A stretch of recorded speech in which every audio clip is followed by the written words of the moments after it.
Virgo, welcome.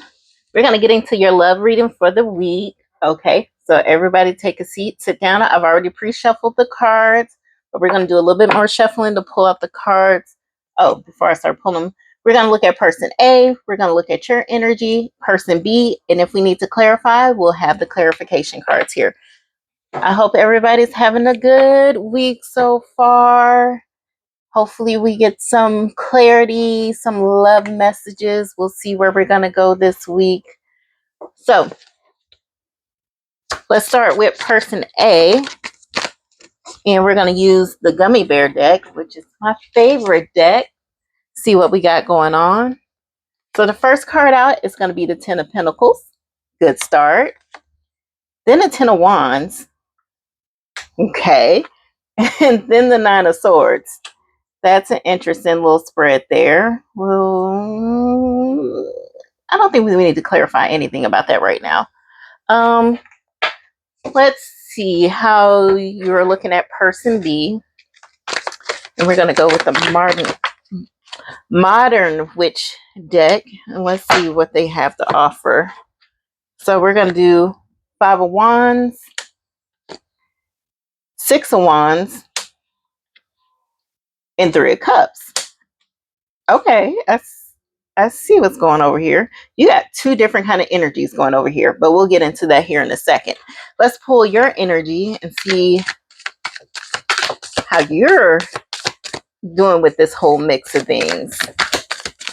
Oh, okay. And I'm using the Supernatural deck, which is a new deck to me, so bear with me as I get this one out. These are newer cards. So we're going to have the Two of Bones, which is the Two of Wands in other decks. Okay, deep breath. Let's sit down. Let's talk about this. Okay. Person A, bless their heart. Bless their hearts, but they got a lot going on. So basically this person wants to be with you, right? They want the house, the kids, they want this Hallmark movie type situation, right? But also when I'm looking here at the Ten of Wands and the Nine of Swords, they're like, I'm stressed, I'm tired, I'm low-key like falling apart. This is a person that wants the fantasy of being together with you, but can't handle the workload. And let's be honest, Virgo, sometimes we can be a little bit of a handful. We tend to be a little bit more black and white and, cut and dry. And you're a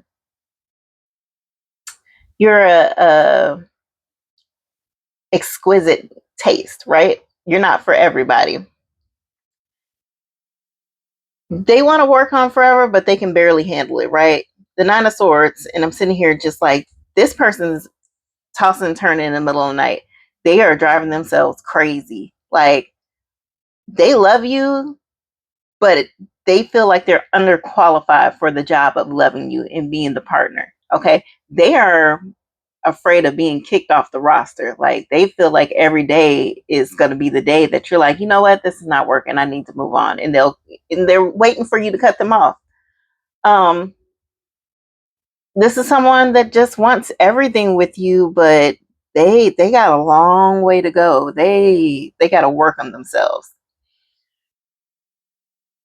But then let's move over here to person B, right? Person B, when I'm looking at this whole thing, Five of Wands, this is complete chaos. Even when you're looking at this card, like, this is chaos, like absolute chaos. But you might like a little chaos. Let's not lie. Let's not put that in the back of our minds like we don't enjoy it. It's the kiss and makeup energy here that I'm feeling over here, right? Y'all get into it. The next thing you know, you're kissing and making up and all that good stuff. Holding hands, like, oh, that was fine. It was just a little spat, right?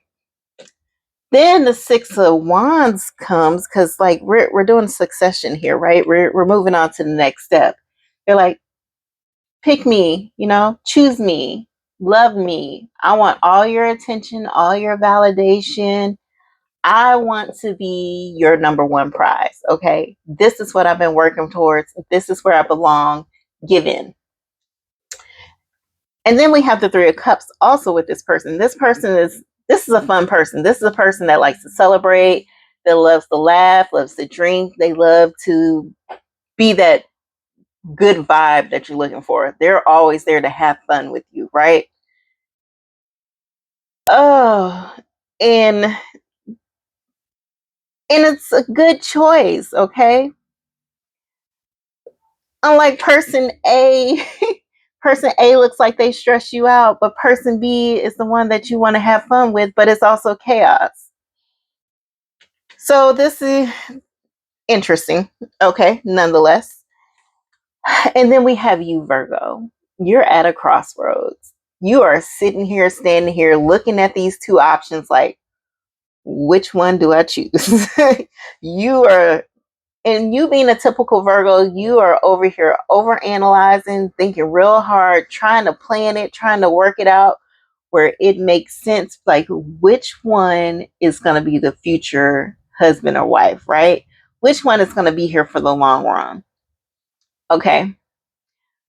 You already know what you want. I feel like you already know what decision you're going to make just based off of you being a Virgo. I kind of feel like you don't like to be any more stressed than you already are. You do like to have fun. There's no good way to look at this, but somebody's feelings are going to get hurt. That's just it at the end of the day. You are going to pick peace and not one that keeps you in emotional turmoil, right? But we all got free will, so we can always choose and decide who we want to love. So with that being said, you have the exhausted overthinker, and then you got a chaotic attention seeker. Choice is who's going to give you long-term peace and who's going to give you temporary entertainment. This is an interesting decision, right? I'm glad I don't have to make this decision. But with that being said, I don't know which one of these individuals that you're going to be with, but make sure you leave it down in the comment which one you are actually desiring more, or which one you're currently dealing with. And maybe, maybe somebody else might be coming along to give you what you need, right? Hopefully it's not exhaustion. But anywho, make sure you comment, like, subscribe, share this video, and I will catch you in the next reading.